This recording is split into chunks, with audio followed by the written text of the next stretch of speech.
season ended in controversial fashion in the NFC title game against the Rams. According to former Saints running back Mark Ingram, still a bitter pill to swallow. He said that's something that no one on our team, no one in our organization will ever get over. That's tough. When you get to that point, basically one play from the Super Bowl, there's no justifying that. There's no comfort in that. Coach, what do you think the Saints have to do after 2 years of disheartening fashion of the way they lost to be able to finally break through this year? Well, the first thing is they have to get over that play. We got to stop talking about this. And you hear, we talked about Tom Brady yesterday.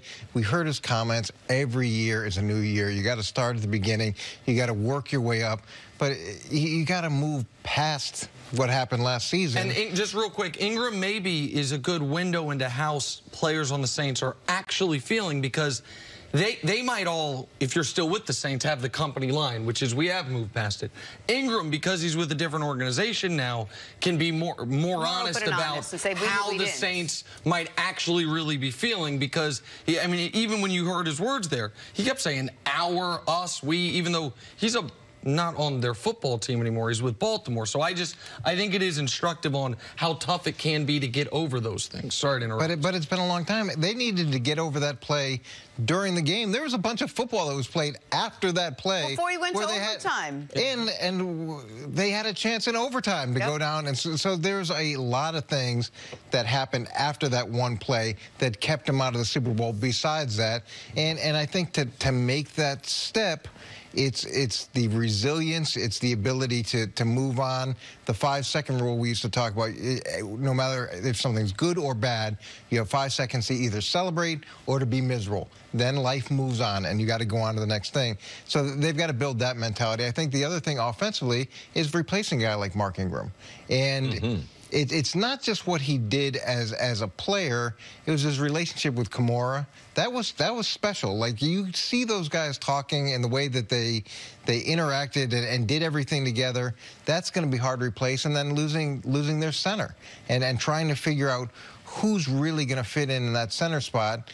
It's huge on the offensive line. And so they were able, in their defense, if you will, to get over an equally devastating loss, even if it came a week earlier in the playoffs the previous year. I mean, the Minneapolis Miracle is as tough of a way you can lose a football game as there is, in that you had it won. If you just make a typical defensive play, you win the game. Instead, the poor safety, P.J. Williams, just has a total mental error, if you will, and Minnesota ends up going on to win.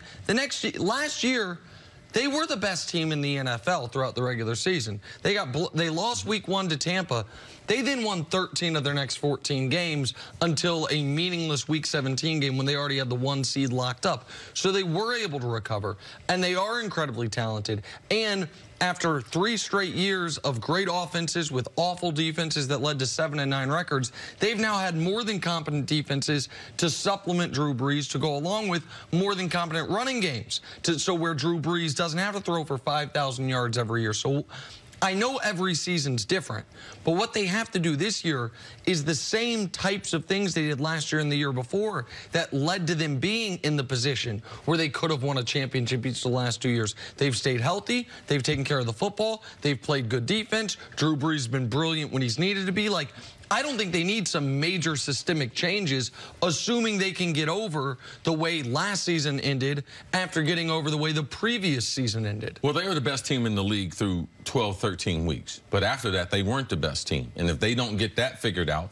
Michael Thomas is not there. But also, who's going to be their number 3 and 4 receivers? We know Kamara coming out of the backfield, him and Michael Thomas, 1 and 2, one of the best duos that we have in the league. But after that, there was a huge drop-off, and the league caught up to them. The Rams caught up to them. So their inability to be able to move the ball and score touchdowns in the red zone, people had start to book them, start to figure them out. So I believe they're going to have a hard time replacing Mark Ingram. You talk about a lot of things that people miss on.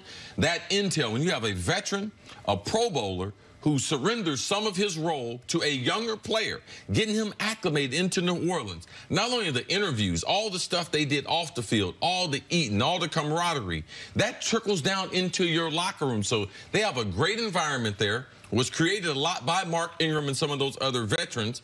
How do you replace that? How do you replace that big banger that Ingram gives you that you don't have in Alvin Kamara, even though you're trying to increase his role this year? Do you take something away from his game because of the pounding that he's going to take? Now, I do believe that Jared Cook is the answer as far as a second receiver, as a tight end, because his ability to be able to run, his catch radius is one of the best that we have in the league.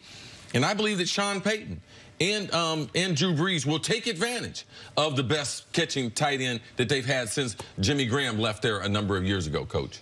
You know, the other interesting thing is Mike Westhoff went and played a role there as a special teams coach, and he came in, I think it was either the start of last year or midway through the season before, and he's not part of that staff anymore. He's back in Florida fishing, and he had a huge impact, not only on special teams, but on a lot. He has great wisdom that he shared and I think helped a lot as they move forward. But they also were one of the most tricky, if you will, teams as far as fake punts, as far as trick plays in the special teams game. They used Taysom Hill in a really unique way on offense and in special teams. I assume Westhoff had an enormous amount. He had an enormous part, and even using personnel, and he's such a good resource from a head coaching perspective to get balance and ideas, and he's a good resource for the coaching staff because he was at that point in his career where it was about just he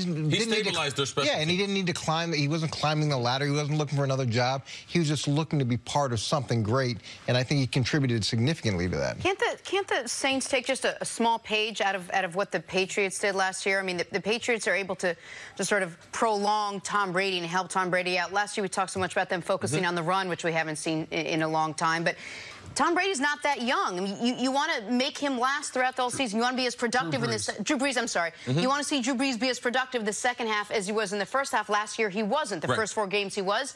The rest of the season, he wasn't. You don't have Mark Ingram, so what do you do about that? Well, I think the last several years, they've done tremendous for Drew Brees.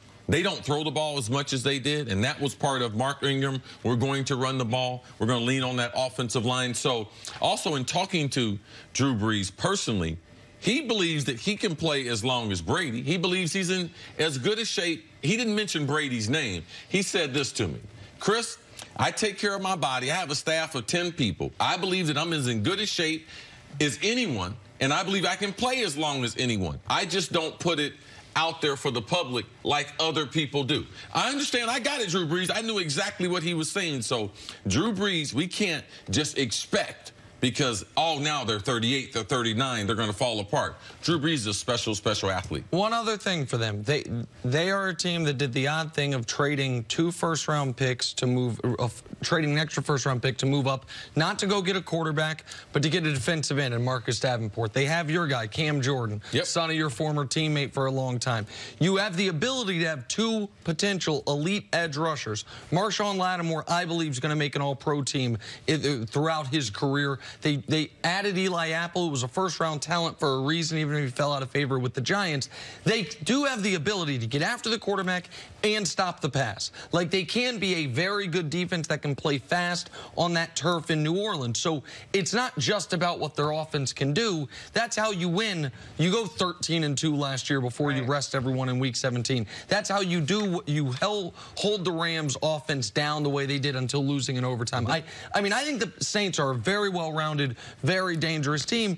They've just, last year Atlanta got unlucky in injuries. Carolina had their quarterback hurt. The Saints were fortunate in injuries. Like, they were fortunate in injuries the year before. Do they keep that up? That's why you got to take advantage of the seasons they had in 17 and 18, and they just weren't able to. All right, Coach, stick around. Take a break. Coming up, can the Dallas Cowboys actually trade Ezekiel Elliott? Ooh, fake trades? I like fake trades. Would they? That's next on First. Let's talk fake trades. Make a list. I'm sure you want to. I got some fake trades. It's not that I want to. I just have a list of possibilities. Thanks, Golden Corral. Dan gets his slow smoked sirloin, and my little trio are as happy as shrimp. Oops, clams.